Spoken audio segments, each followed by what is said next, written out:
Jadi pada video ini kita akan membahas mengenai apa sih penyebab pergerakan lempeng tektonik itu. Penyebabnya adalah konveksi inti bumi. Konveksi inti bumi ini yang menyebabkan pergerakan lempeng. Konveksi inti bumi ini sekaligus menjawab model yang dikemukakan oleh Wegener dan juga Hess,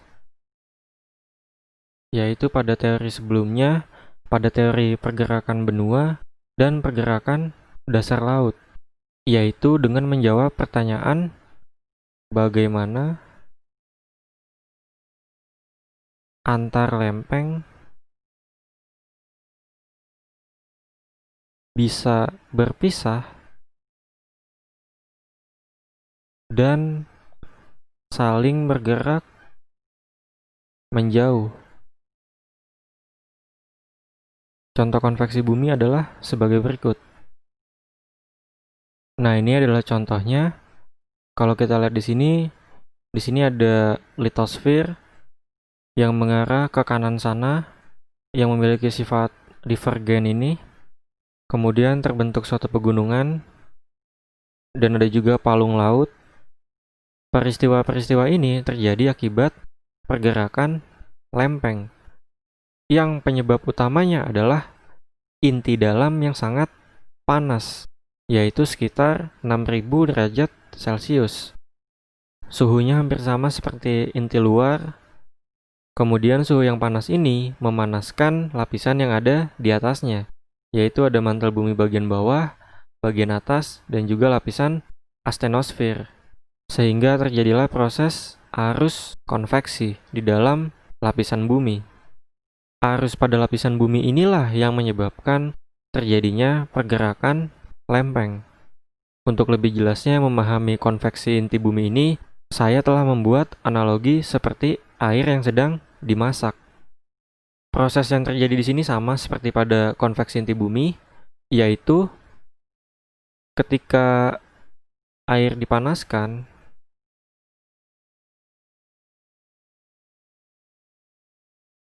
maka akan terjadi dua kemungkinan.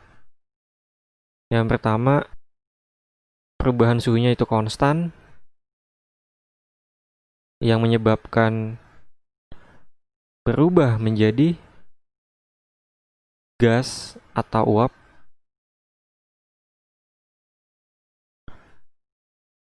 Atau kemungkinan yang kedua adalah delta T-nya meningkat. Atau dengan kata lain, tidak konstan.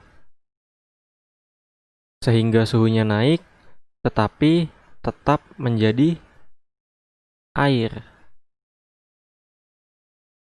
Kemudian kedua kemungkinan ini akan mengalami massa jenis yang kecil. Kenapa demikian?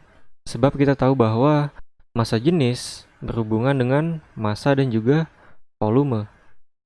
Sehingga kita dapat hubungan massa jenis berbanding terbalik dengan volumenya.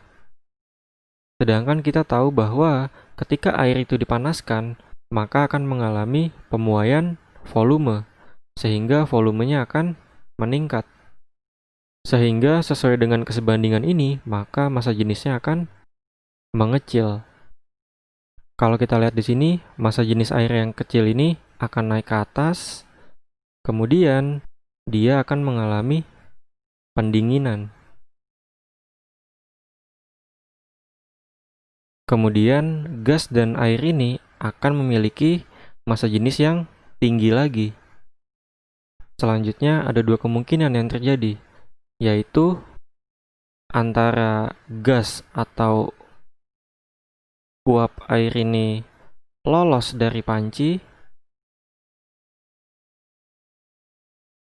atau mengalami siklus lagi seperti ini, yaitu kembali ke titik awal.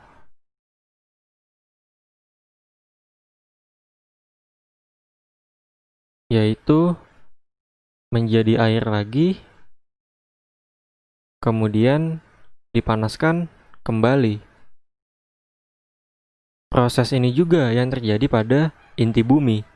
Kalau kita analogikan, api di sini itu sebagai inti dalam dan inti luarnya. Sedangkan gas dan air ini dianalogikan sebagai lapisan-lapisan di atas inti luar dan inti dalam. Oke,